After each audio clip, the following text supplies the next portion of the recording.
Kuya Bob, Yes ang po. dami yung nag-aabang sa Wow. bagong season. Salamat po. Anong pasabog na panibagong season ng Your Face Sounds Familiar? Dahil dalawa na yung host, doble ang pasabog. Doble, Kumbaga, yes. yung kasiyahan, yung mga performances, talaga naman kaabang-abang. Promise to, promise. Yes, yung, kumbaga, nag-level up yung mga performers natin, nag-level up yung mga jury natin, Yes. yung mga host, sucks lang. Ito, nilaglag mo naman tayo, inaangat ko nga eh. Hayaan nila Tama, mapanood. tama.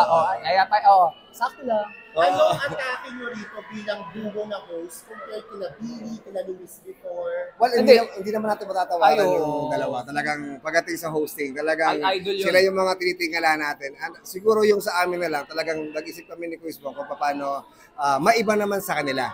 Pero ginalingan naman namin. Alam mo, Billy and Luis, talaga naman, bata pa lang kami ni Jong napapanood na namin yan. Hosting, mahusay Yes, talaga. sobrang idol natin yan. Idol talaga yan. Ang nangyari lang kasi, eto dalawa kami. Kasi sila alternate sila eh. Kaya ang ano lang namin doon, medyo lamang kami, may banteran. At matagal na rin kami magkasama ni Quiz Jong. Kumbaga, na-fall na kami sa isa't isa. Pero minintay namin as friends. Pero kay Luis and kay Billy, Ay, wala. saludo Saludo. kami sa inyo. Kayo mag-isa lang eh. Kami kailangan dalawa. Yes. Yung TF nila, dalawa namin. Oo. Saka balita namin, ang ganda doon ng dynamics mo at saka ng mga contestants. Siguro ano lang, siguro dahil naging kampante kami sa isa't Yes. isa. Kaya parang tropa-tropa na kami rin mag-usap.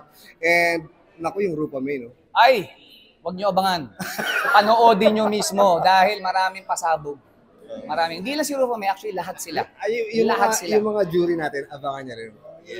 Alam mo, kung titingnan mo sila, marami nagtatanong, bakit siya? Bakit siya? Pero meron silang purpose kung bakit sila nandung walo. Yes. Yun yun. Yun yung dynamics na dapat nilang abangan. Tsaka ang kakaiba dito kasi nung last time is pandemic. So lahat naka-face mask, walang audience. So medyo mahirap makipag-connect pero this time ang saya nung Yes. mga ka-familiars natin sa audience. At ang promise ko si Jong, hindi niya naiiwan to.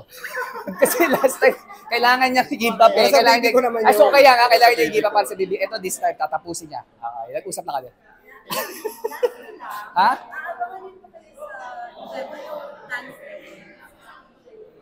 Ay, sa Dance Legends, yes. Yes po. Sa October, November November 4. 4 na po yan. Yung mga iniidolo natin ng mga Yes. 70s, 80s dancers na ko, Correct po. magkikita-kita at mag-reunion. Naalala ko po kasi, karga ako ng lolo ko noon nang pinanonood sila.